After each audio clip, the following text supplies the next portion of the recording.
So mga kabalag, magandang araw po sa inyo. Heto po muli, nagbabalik syempre kay The Great para sa isa na naman panibagong tutorial na ipapakita ko po sa araw na to.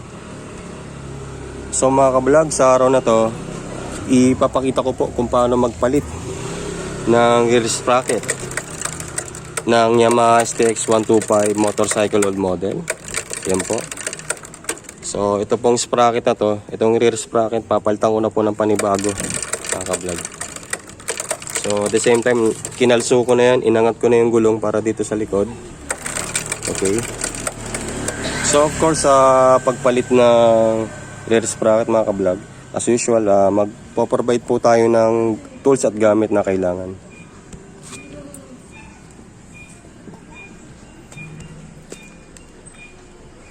So yan po mga ka-vlog, yung mga gamit o tools na kailangan. Yan po nakikita nyo sa screen. Okay. So una sa lahat, nag-provide po ako ng ito, Otaka sprocket, rear sprocket mga ka-vlog. Ito po ang kanyang model, size, number of teeth, RS100 428-45 teeth. Okay. Since ang Yamaha STX 125 old model, same po sa Yamaha RS100, parehas po sila, lalo na sa rear sprocket. So ito po yung tsura ng rear sprocket mga ka-vlog. Yan po. So ito po yung rear sprocket ng RS100. Yung butas po, compatible po yan sa rear sprocket ng pang Yamaha STX 125. Pag pinagpatong natin yung dalawang magkaibang brand, magkakatapat po yung butas. Yan po importante yung butas mga ka-vlog, yung nilulusutan ng bolt. Yan po. Since wala rin po actually mabilan nga ng, gaya ng sinabi ko sa previous video ko, ang hirap na makahanap ng replacement parts para sa Yamaha STX 125 old model. Since yung STX 125 is matagal na pong phase out, kaya mahirap pong humanap ng pyesa even na pang replacement. Yang nabili ko po is pang RS100. So yan po, tuturo ko po yung number. Yan po, kung makikita nyo, 428-45 teeth na nakalagay. Okay. Otaka brand. Yan. Tapos nag-prepare po ako ng 1-up drive impact wrench. Yan.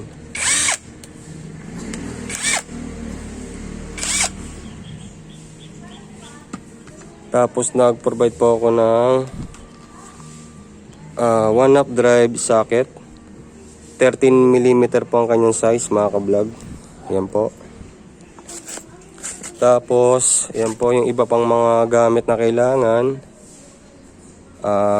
Vice grip, adjustable wrench, tapos itong 22mm open wrench, tapos open and close wrench na 13mm, ito po, and 12mm po, yan po, kung kinakailangan para sa chain adjuster po mga ka-vlog. Tapos mechanical pliers, yan po, tsaka hammer o martilyo. Yan, makakailangan natin to. Mag-prepare na rin kayo ng basahan mga ka-vlog. So yan po yung mga gamit na kailangan. So mag-i-start na po ako sa tutorial mga ka-vlog.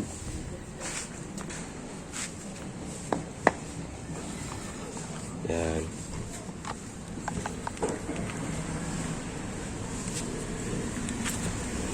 So proceed na kayo sa rear wheel, sa gulong sa likod.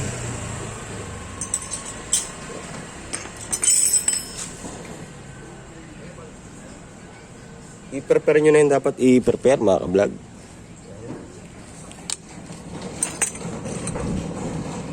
So dito, gagamitan ko ng adjustable wrench dito sa side na to. Then sa kabilang side, sa kabila, 22mm.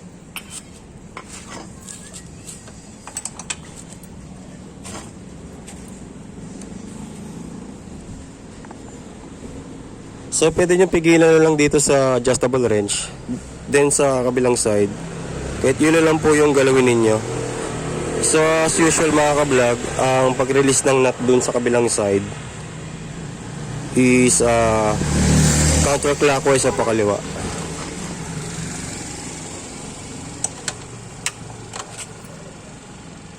Papakita ko lang mga ka-vlog ha.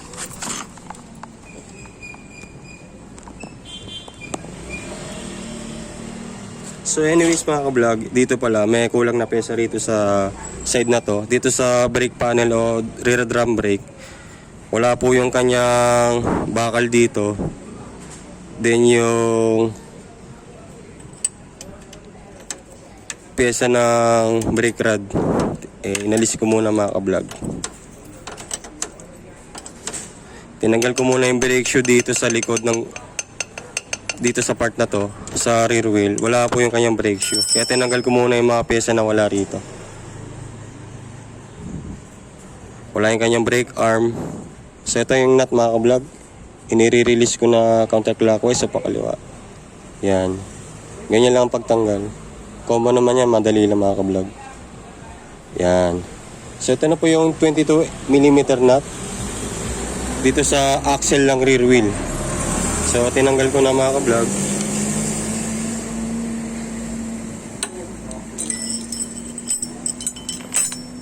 So pwede nyo paluin ng martilyo mga ka-vlog. Yan, ganyan lang. Yan. Tapos proceed kayo dito sa kabila. Pag mangat na tong part na to, pwede nyo na hugutin gamit tong mechanical pliers. Hugutin nyo na. Ayan.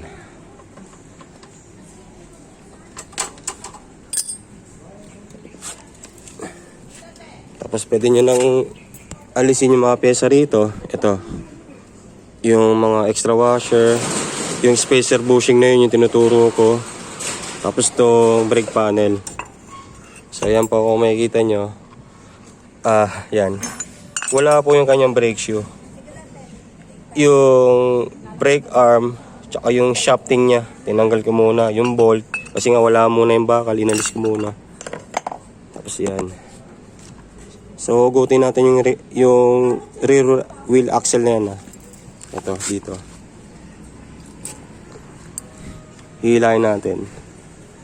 Yan. Hilahin nyo muna yan.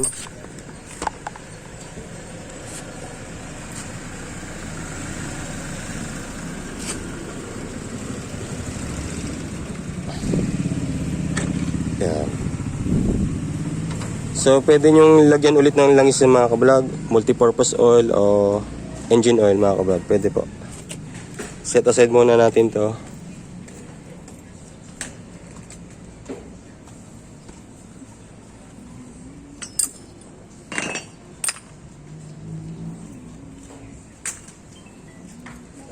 Tapos alisin na natin itong gulong. Then yung damper, alisin muna natin saglit. Yan, alisin nyo muna yung mga damper na yan. Tapos sugutin nyo na yung gulong. Dahan-dahan, yan.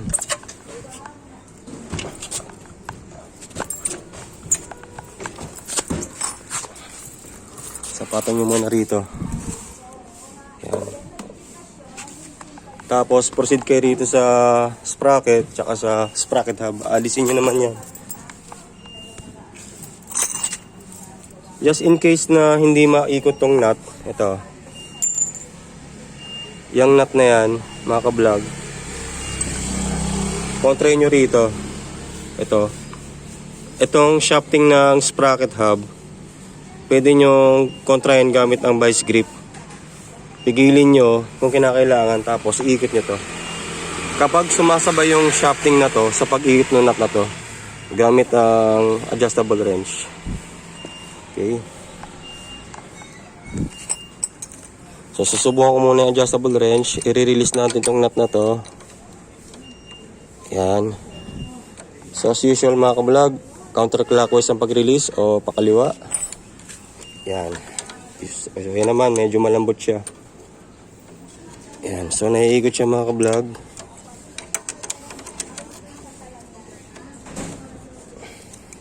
Tingnan natin yung pwedeng kamayin. O yun, medyo matigas. Yan. Yan po mga kablog ah. Yan. Pwede nang kamayin pagka medyo malambot na.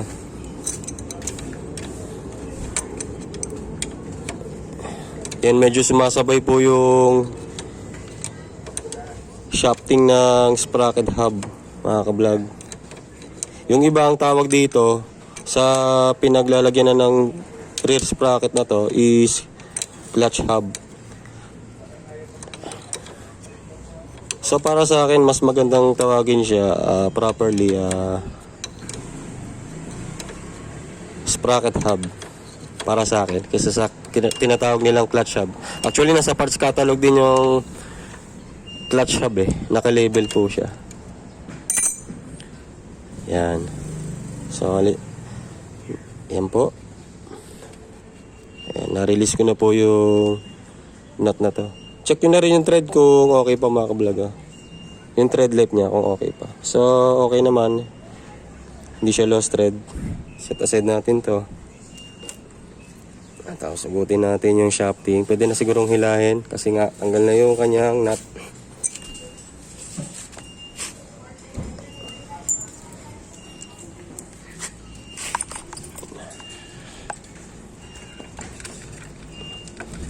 Tanggalin natin yung chain. Pwede yung tanggalin yung chain. Alisin nyo muna. Yan. Nalis ko muna. Sagutin natin to. Stack up na kasi.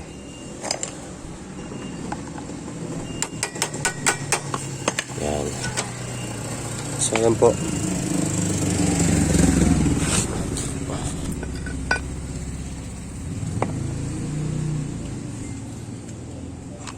So natanggal na po yung rear sprocket kasabay ng bolts. Tapos ito yung tinatawag nga po na itong alo yung sprocket hub. Tapos may shafting po yan. Alisin muna natin.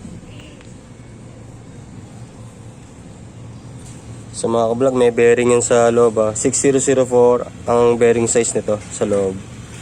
Check na natin. Check na rin kung goods pa. Okay. Tapos may bushing po yan dito. Dito naman yan. Okay. Tapos ang nakalagay nga yan. Yan. 45 teeth. Since 45 teeth po yung rear sprocket na to. At 45 teeth din yung ikakabit kong bagong Otaka sprocket. So ibig sabihin hindi na po tayo magbabawas. Hindi na po kailangan magbawas ng kadena. Itong driven chain, hindi na po kailangan putulan para bawasan or dagdagan. Hindi na po kailangan. Okay?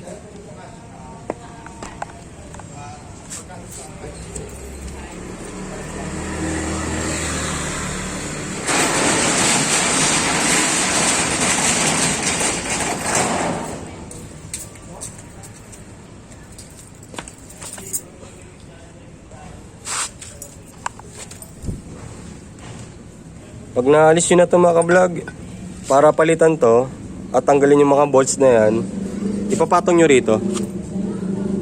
Ibalik nyo yung rubber damper na to, itong goma na 4 na piraso.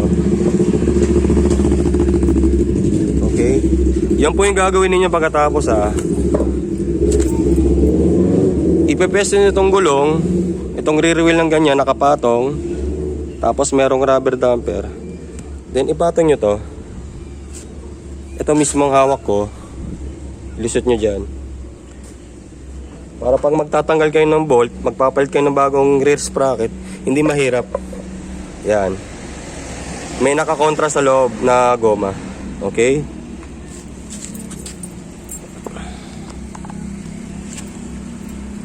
Diyan na kayo maghahanda mga kablog ng impact wrench na may kasamang socket na 13mm. Okay?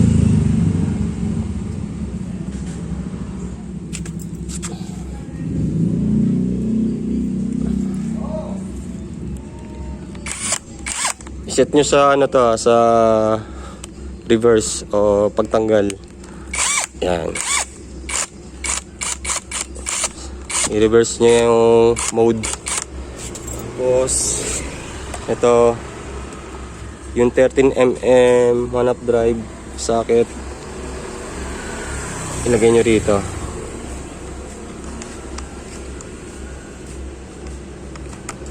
Medyo matigas na. Yan.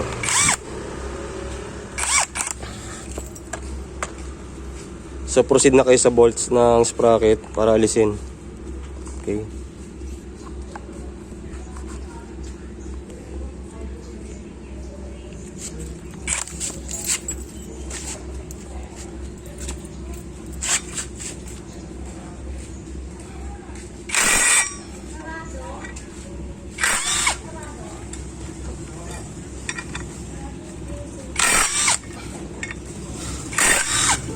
Yan.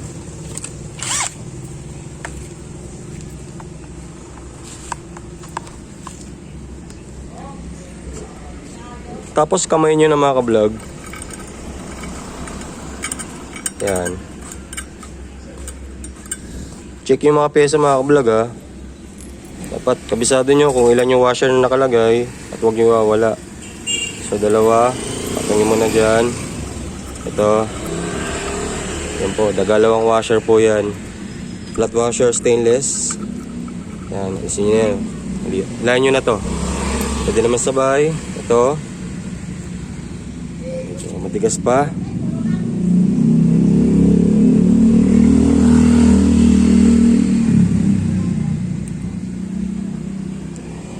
Tingnan natin ha.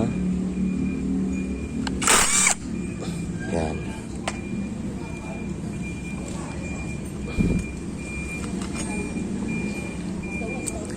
Pag na-release yun yung mga nakalagay rito, yung bracket, washer, tsaka bolts na 13mm. Pag natanggal nyo na, alisin nyo na itong sprocket na to. Ayan. So, kalakal na to mga ka-vlog. So, pwedeng DIY to mga ka-vlog. Gawa nyo ng DIY tool o upuan. Ayan, set aside ko na yan. Tapos, pwede nyo punas-punasan muna to.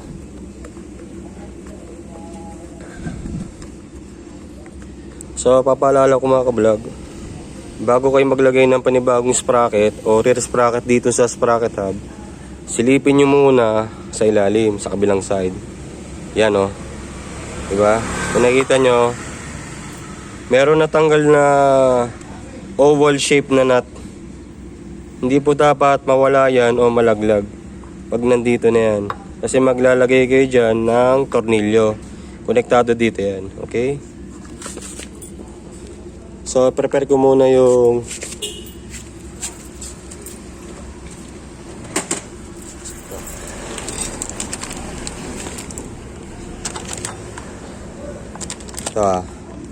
yung Otaka rear sprocket na ikakabit ko.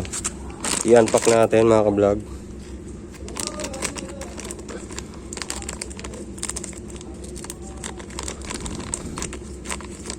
Ayan.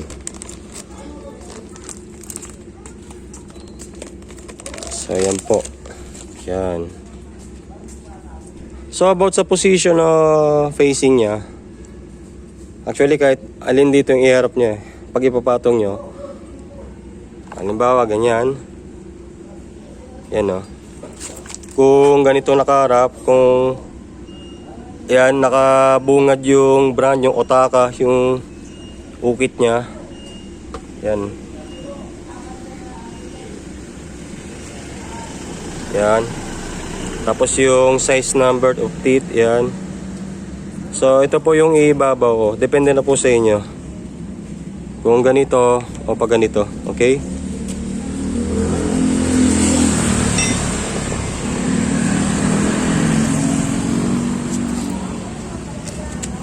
So, pag ikakabit nyo, prepare nyo yung sprocket hub. Tapos ito. Yan. Papatong nyo lang ng ganyan ha.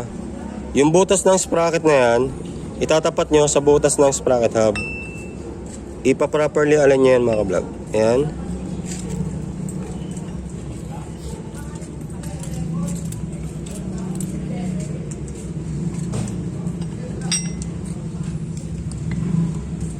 Tapos tong mga oval shape na nut, isalpak nyo rito. Yan. Kahit isa-isa lang mga ka-vlog. Ito, nilagay ko yung isa.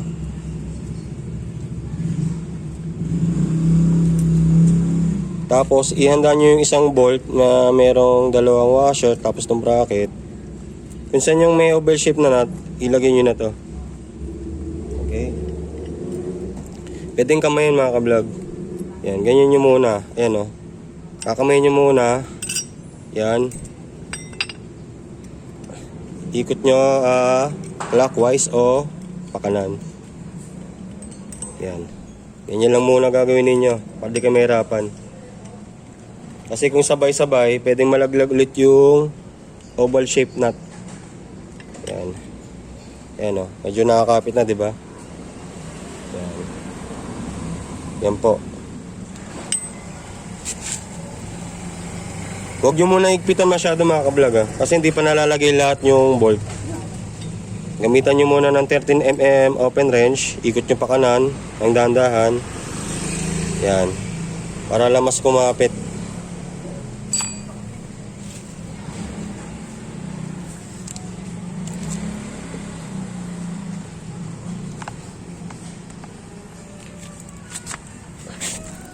So dito naman tayo sa isang butas. Yan. Ilagay niyo naman yung isa pang nut na to dito. Yan. Sisilipin niyo mga ka-vlog kung lumulusit yung bolt pag hinigpitan niyo na. I-prepare niyo yung isa pang 13mm bolt na to. Dapat nandiyan yung dalawang washer, ibalik niyo. Yan. Yan, hawakan niyo rito. Baliktarin natin. Yan.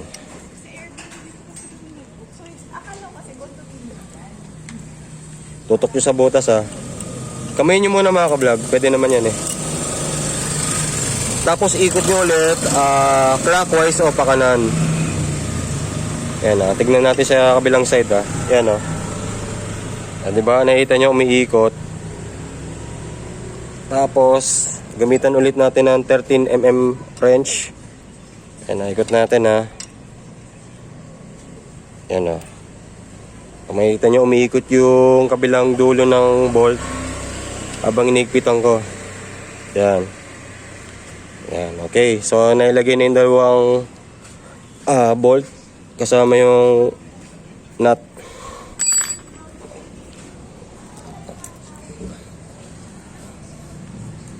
Kasi mayroon kasi, kaya ginagawa pa isa-isa at hindi sabay-sabay. Kasi nga, pag tinoob natin, kung sabay-sabay nyo ilalagay itong oval shape na nut, itong hawak ko, malalaglag. Kasi medyo maluwag na dito Sa kakatanggal, kakabalik, napupudpud yung gilid dito. Kaya yung itong nut na oval shape, nalalaglag, diba? Nalalaglag. Hindi rin pwedeng ipatong doon. Diba, pinapatong dyan sa may rubber damper.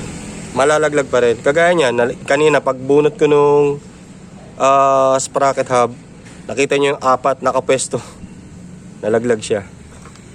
So, ganito gagawin ninyo. Paisa-isa lang mga ka-vlog. Iglayin nyo to, ipwesto nyo tong isang nut, ipatong nyo dyan. Tapos kumuha kayo rito ng isang bolt ulit na merong dalawang washer. Kunin nyo muna yung isa. Ito. Yan. Tapos itong nut, hawakan nyo ng ganyan. Kunin nyo itong bracket. Yan. Okay, ito na lang. Kung di mahugot, itong gamitin ninyo. Yan papakita ko lang. Hawakan nyo itong oval shape mga ka-vlog. Ganyan po gagawin nyo talaga. Kasi nga, para di mahulog. Okay? Putin natin to. Yan. So, balik tayo sa dati. Yan. Hawakan nyo ng ganyan. Itong bracket, ipwesto nyo dito. Itututok sa butas. Tapos, itong hawak kong bolt, isut nyo rito. Yan. So, same process pa rin. Kakamayin. Iikot. Pakanan. Yan. Yan Tingnan nyo maigi mga ka-vlog ba kinakamay ko? Yan o. Yan.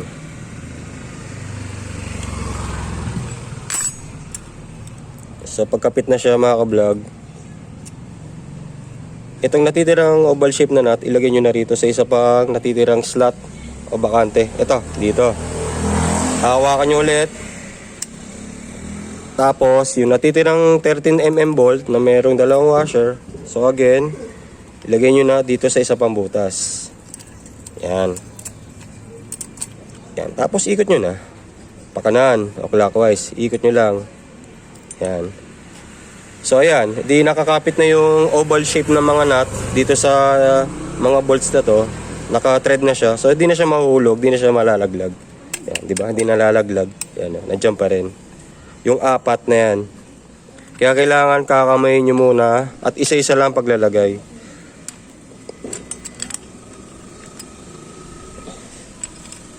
Yan. Okay. So, gumamit na kayo ng 13mm wrench na to, yung open. Iikot nyo na ng dahan-dahan pa kanan.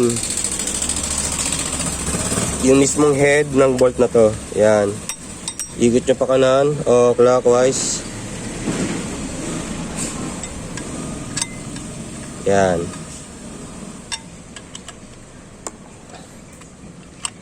Okay. Tapos ipatong nyo na rito.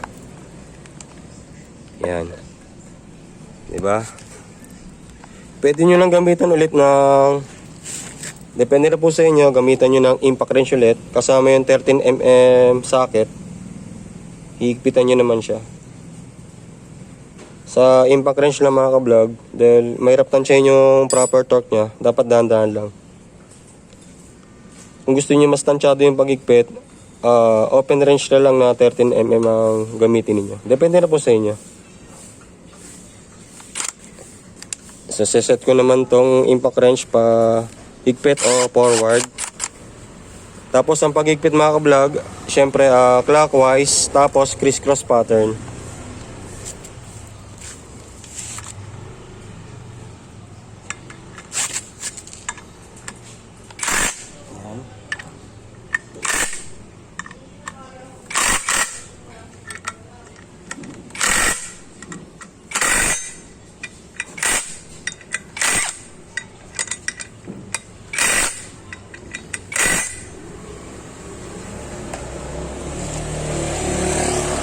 Silikin natin. Ayan.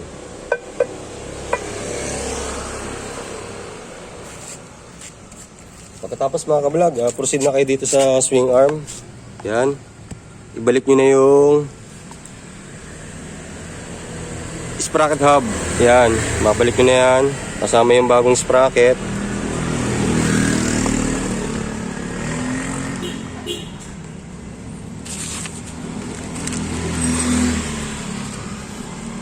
Yung shafting na tinanggal ko kanina dun sa sprocket hub, itong hawak ko, babalik ko na to. Balik ko na yan. Tatalikod nyo itong sprocket hub. Dito nilulusot yan ha. Yan. Ganyan. Tapos yung bushing, ibalik nyo rito. Yan. Yan ha. Dapat pasok yan. Tapos, ilalagay nyo na rito. Okay? Kukunin nyo na lang, i-maintain nyo na lang yung proper, yung adjustment, yung ideal tightness ng kadena o driven chain. Hila lang ihabulin ninyo. Balik natin dito ha. Yan.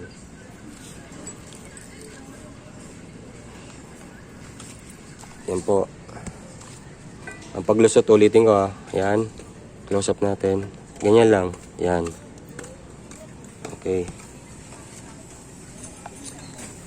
Tapos, dahil pwede magkaroon ng adjustment, mga ka-vlog, itong adjuster, yung bolt nya, galawin nyo muna. Yan. Ikot nyo muna pakaliwa. Tapos, yung chain, since 45 teeth po yung binalik ko o ipinalit kong bagong sprocket, rear sprocket, 45 teeth. Hindi na nga tayo kailangan pa magputol o magbawas ng driven chain.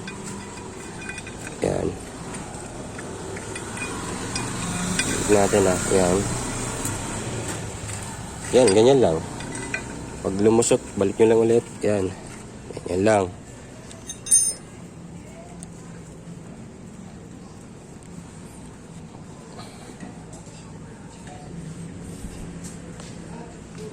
Tapos ibalik nyo yung itong nut. Okay. Yan.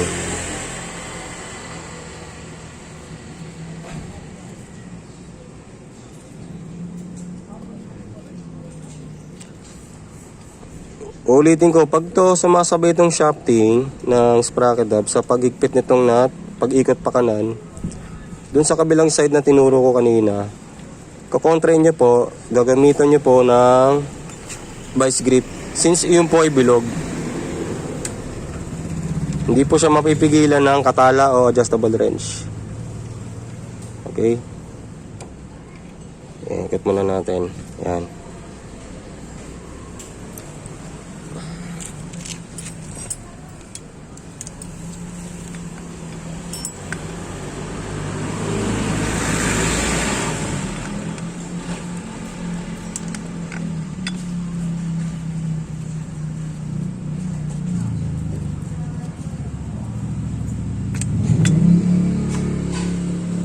So papayita ko lang. Yan.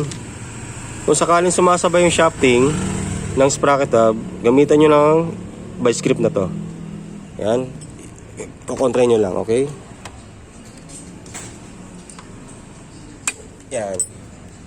Tapos adjustable wrench. Igpitan nyo naman tong nut na to. Clockwise o pakanan. Yan. Kasi po minsan sumasabay. Sa kalumaan na rin mga ka-vlog, yung thread niya medyo di na masyadong maganda yung kondisyon. Kaya kung minsan nga may pagkakataon na sumasabay po, parang sa rear wheel axle, sumasabay na yung axle sa pag-ikot na nut. Kaya kailangan kontrahin sa kabilang side. Ayan. Ayan, ganyanin nyo muna. Tapos adjust nyo muna to. Pwede nyo balikan ulit yung mga ka-vlog. Kasi di pwedeng higpitan agad to. Hindi pwedeng higpitan agad nang hindi ina-adjust to. Kasi yan, law pa. Wala pa yung ideal tightness niya. Yung tamang pagkakahatak o batak ng driven chain. Yan, diba? Na-i-vlog ko na yan before mga ka-vlog sa previous video ko. Dun sa Motorstar Starex 155. Yung tamang adjustment niya, yung pagpalit ng chain adjuster dun sa Starex 125 na binalag ko before, matagal na yun. In-explain ko yung ideal tightness mga ka-vlog. At bukod dun yung wheel alignment, dapat diretso, hindi paling sa kanan, no? Hindi nakapaling sa kaliwa yung gulong. In-explain ko na yung mga ka-vlog. Ganun din yung gagawin nyo rito. Dahil nga nagpalit kayo ng bagong sprocket, i-maintain nyo yung mga ka-vlog. Yung ideal tightness ng kadena, tsaka yung wheel alignment ng rear wheel sa likod. Okay? So nakikita nyo, diba? Yan o. Yung driven chain na to, umangat. Okay?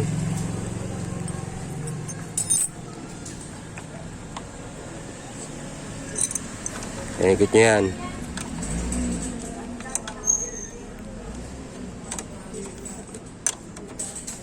Higpitan nyo na tong nut na to. Itong malaking nut dito sa side na to.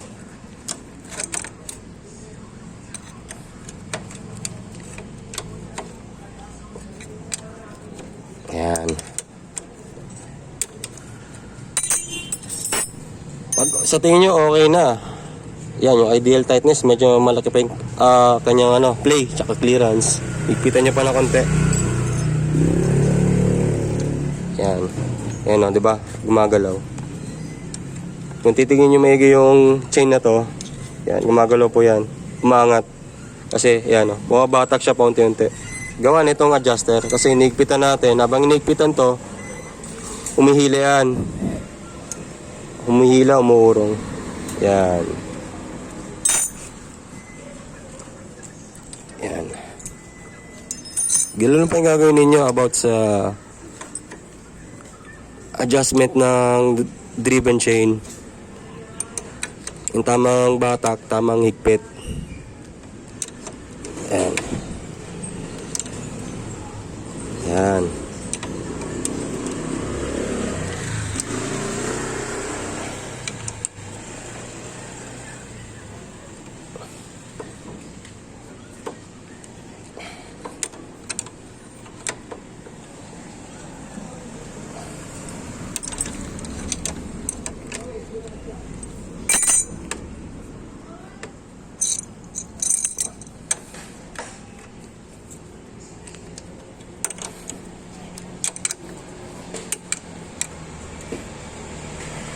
Okay.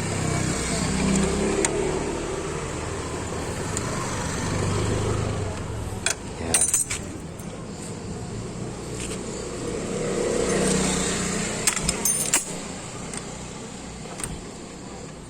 Medyo batak siya. Yan.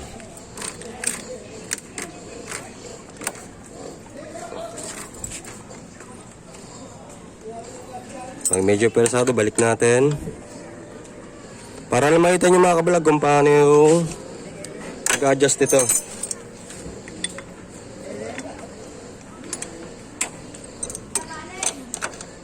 Kaya kung minsan kailangan natin ng vice grip. Kasi pangontra sa kabilang side ng shafting o axle ng mismong sprocket hub. Yung sariling axle nya. Ang tawag na iba dyan, shaft. Pwedeng pivot, pwedeng axle. Okay? Yan. Balik natin ng konti. Yan. Okay.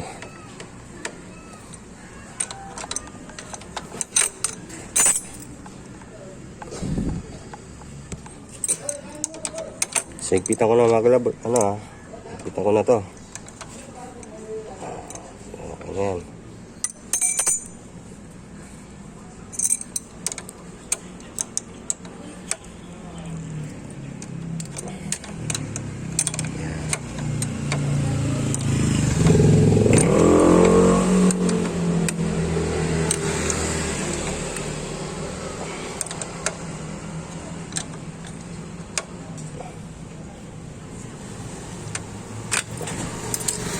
Testing natin. Yan. Okay na yan. Yung play, pagka halimbawa natanggal, hugutin nyo lang ulit. Batakin ninyo. Okay? Kung sakaling natanggal yung kadena dun sa sprocket, pagka binayan nyo na itong motor o tricycle, pag natanggal, tumalon, ayusin nyo lang ulit. Mag-adjust pa kayo. I-adjust nyo pa yung bolt na to. Batakin nyo pa ng konti kung talagang kailangan. Okay?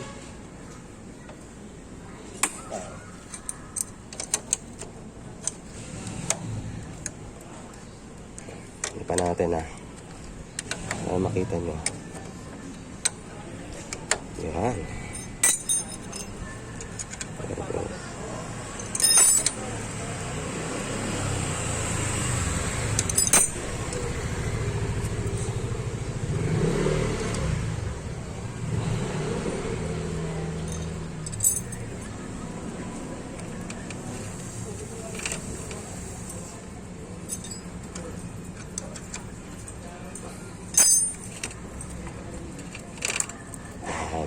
Sinecheck ko lang ideal tightness mga kablog.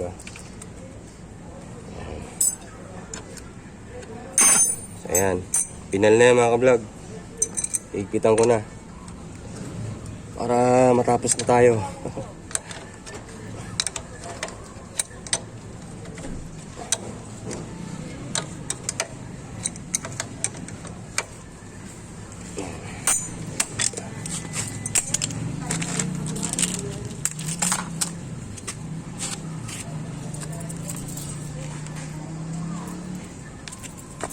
I-prepare nyo na pagkatapos nyo rito sa sprocket hub kasama yung bagong sprocket. Kapag nailagay na ng maayos,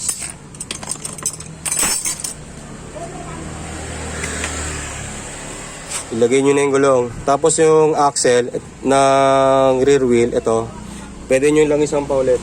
Okay? Yung isa niya yan, pwede naman. Okay? Yung washer na to, yung extra washer, lagay nyo dito. Kung kinakailangan. Test nyo na yan. Position nyo na yan, ha. Yan, ilalagay na natin yung gulong. So yung paglagay ng gulong, pagbalik ng gulong sa likod, common naman yan. At saka, kailangan lang ng gamit.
So mga ka-vlog, pag babalik itong gulong, ha, pag ilalagay nyo na, yung rubber damper, itong 4 na piraso, ito tinuturo ko, dapat hindi yan mawala, magkulang o malaglag. Dapat may salpak yan, may balik sa dati. Okay? Kaya aalalay kayo, gagamitin nyo ng kamay, sisilipin ninyo. Kasi pwedeng malaglag yan, yung rubber damper. Kailangan kasi yan.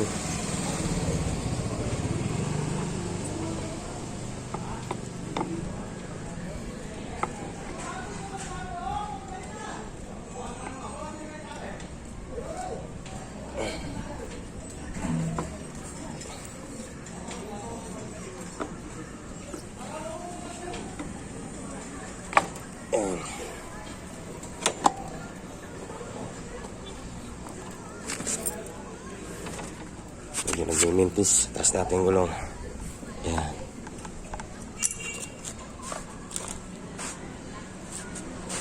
Yun lang.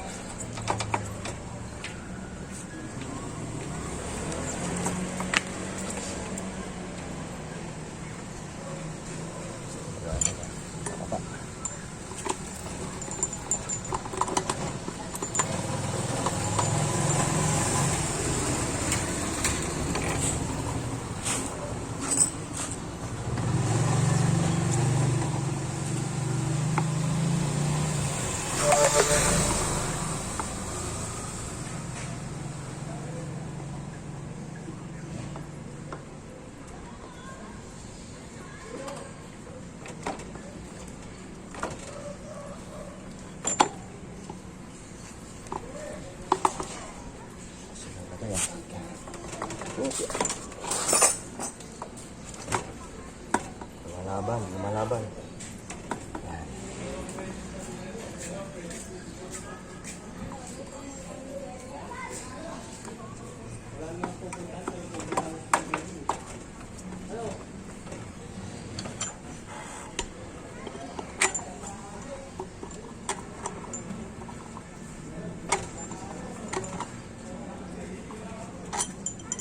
Sakaling di maipasok, silipin nyo muna mga ka-vlog yung bearing.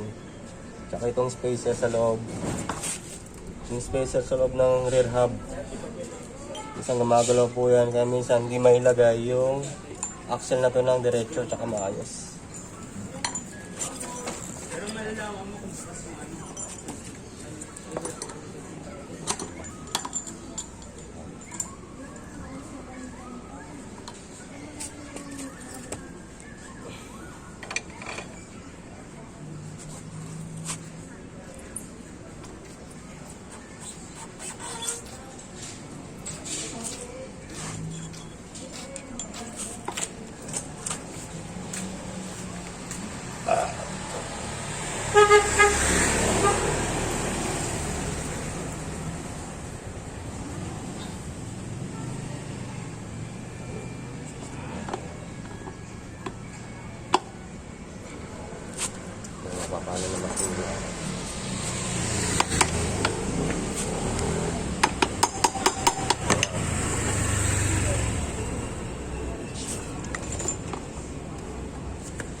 Okay. So mga kabalag, minsan yung spacer kaya medyo mahirap ipasok yung axle. Yung spacer sa loob, nawawala sa tamang alignment o sa tutok ng butas. Kaya gagalaw-galaw ninyo. Pwede yung kontrahin sa kabila, idaliri ninyo para yung spacer sa loob, may diretso nyo sa loob. Para tong axle, may salpak, may tulak ng diretso. Pwede nyo dagdagan ng langis, mga kablog.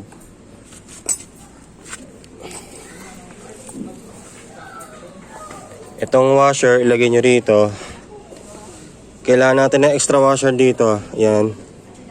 So, sa mga nagtataka, sa mga hindi nakakalam, bakit may washer? Kasi ito rear hub ng STX, hindi siya mounted. Hindi gaya ng TMX, may nakaangat na alloy dito. Ibig sabihin, since ito nakasawali yung rayos, pag wala pong washer to, tapos nailagay na yung brake panel o yung drum brake sa likod, sasayad po.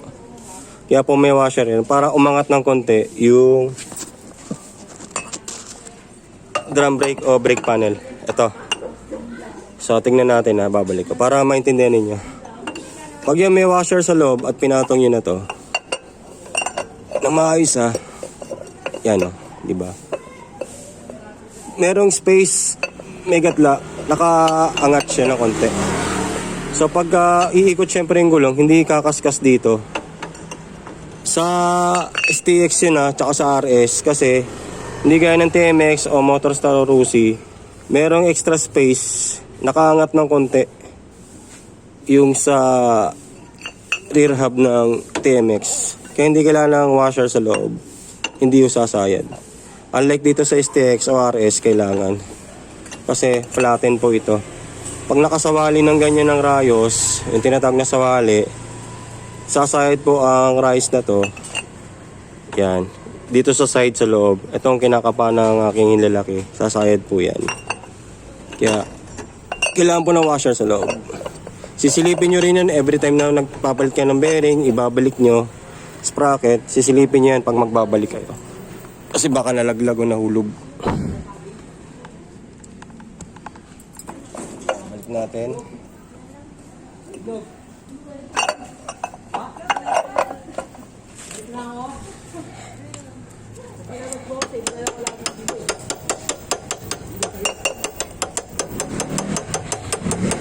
Dapat nakahawak kayo rito mga kablog ha. Ito, yan o. Hawakan nyo muna yung brake panel o drum brake sa kabilang side sa loob. Habang pinapasok nyo tong axle. Yan. Yan.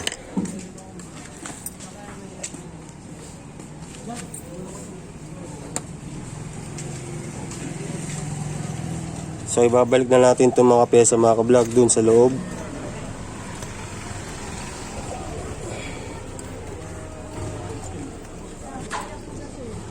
Ayan.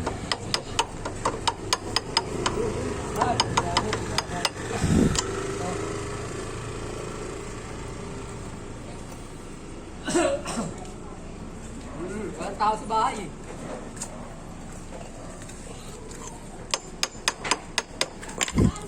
Tapos yung isa pang chain adjuster, yan. Yan po ha. Ito po.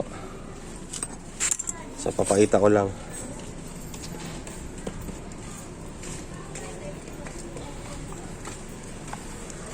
Yan o.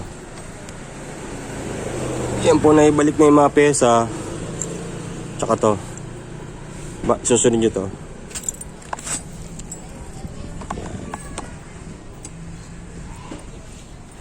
Ayos lang natin itong brake rod. Since kulang yung pyesa, hindi ko pa naayos to.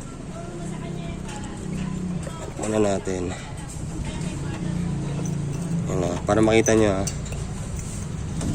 Pas muna natin to.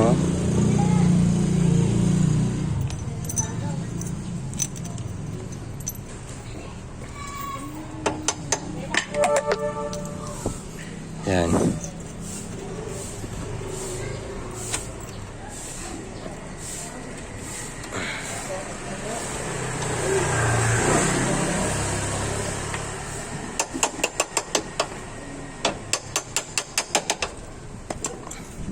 Tapos tong adjuster, balik nyo na. Ito, set nyo rito. Tututok nyo sa butas ha. Ito.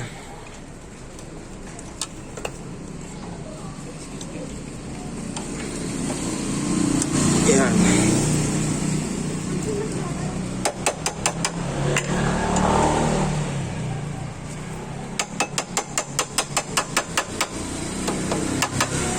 Yan. Tapos silipin nyo yung gulong mga ka-vlog. Titignan nyo yung side sa dito sa kanan, sa pagitan ng swing arm sa loob tsaka sa gilid ng gulong, tsaka dito sa kaliwa. Yan po, sisilipin nyo yung space sa magkabilang gilid kung pantay. Yun yung sinasabi ng wheel alignment. Hindi nakapaling sa kanan, hindi rin nakapaling sa bandang kaliwa yung gulong. Dapat straight ahead o diretso hanggat maaari. Pag nakuha nyo na yung tamang ideal tightness tsaka wheel alignment, higpitan nyo na yung nut dito sa axle. Pwede na higpitan yan. Tapos i-testing nyo na. Ganun lang.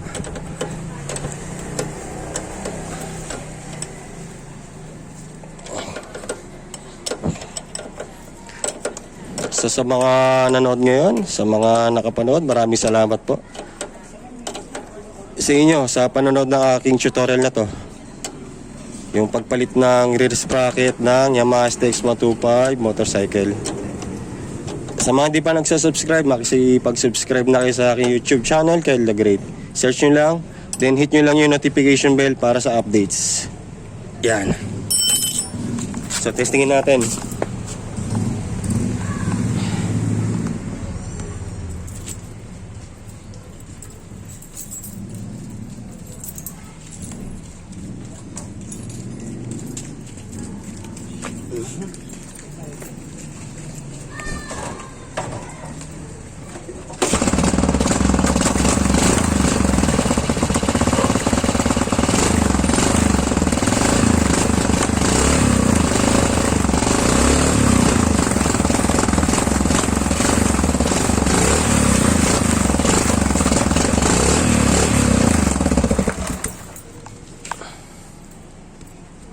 So ayan, nakita nyo na, okay na yung bagong rear sprocket na nilagay ko. Tinesting na natin, nakita nyo naman, maandar yung gulong.